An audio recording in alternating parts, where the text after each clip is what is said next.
नमस्कार दोस्तों, मैं अंकुर उपाध्याय स्वागत करता हूं आप सभी का एक बार फिर से अपनी नई वीडियो में।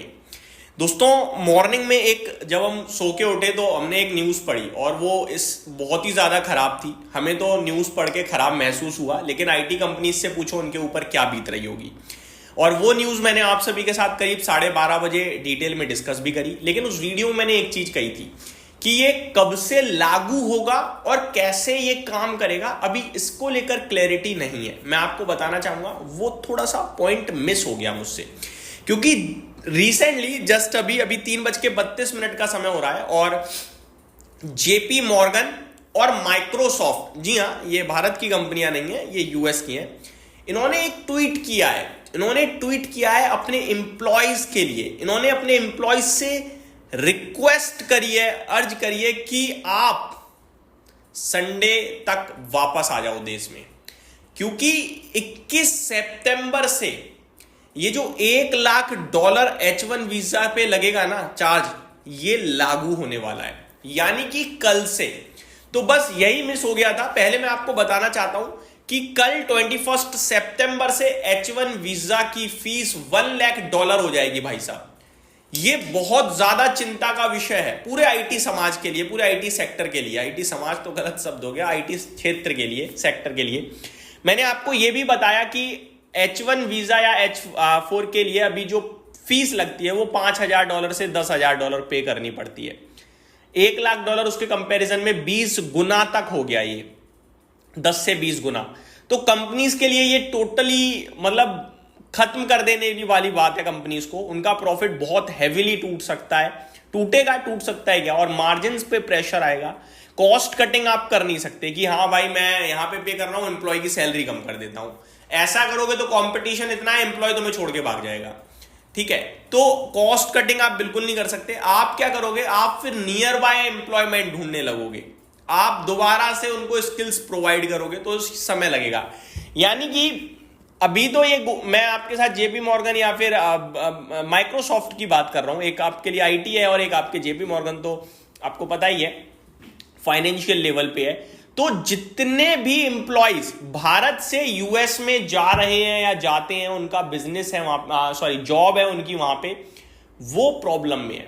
तो ये पूरी इंडिया एज अ इकोनॉमी के लिए एक धक्का होगा, मैं आपको बताना चाहता हूं। क्योंकि अगर H1B वीजा पे $1 लाख का चार्ज लग जाएगा, फीस हो जाएगी, तो भारत से जो जाते हैं उनके ऊपर सवाल उठेगा, क्योंकि कंपनीज नहीं बुलाएंगी उन्हें भाई। कंपनी इतना नहीं बियर कर पाएंगी। अभी तो उनकी मजबूरी है तो करेंगी कुछ समय, लेकिन वो क्या करेंगी, वो नियर श्योर अपने आसपास से ही फिर एम्प्लॉय उठाएंगे। इससे होगा क्या, यूएस में तो एम्प्लॉयमेंट बढ़ जाएगा, यूएस का कर्मचारी नौकरी पाएगा, सैलरी पाएगा, खर्चा करेगा, यूएस की इकोनॉमी और बढ़ेगी। प्रेसिडेंट ट्रम्प ने अपने लिए तो चलो सही कर लिया। कनाडा मैक्सिको से हायरिंग होने लगेगी, लेकिन भारत से हायरिंग बंद हो जाएगी, क्योंकि इतनी दूर से बुलाओगे, $1 लाख का आप फीस पे करोगे, नहीं करेंगी कंपनियां। तो ये धक्का केवल आईटी को नहीं लगेगा, ये धक्का पूरे इकोनॉमी को लगेगा। मैं आपको बता रहा हूं, ये चीज अभी हमें लग रही है बहुत सिंपल और सरल, लेकिन है नहीं ये सिंपल सरल, बहुत बड़ी परेशानी का विषय है। और आज का सबसे बड़ा मुद्दा ये है। तो पहली बात तो ये कि भैया कल से लागू हो रहा है, और इसी के चलते माइक्रोसॉफ्ट जैसी बड़ी दिग्गज कंपनी हो या जेपी मॉर्गन जैसी बड़ी फाइनेंशियल कंपनी हो, इन दोनों ने ही कहा है कि भैया एम्प्लॉयज आ जाओ, अदरवाइज दिक्कत हो जाएगी।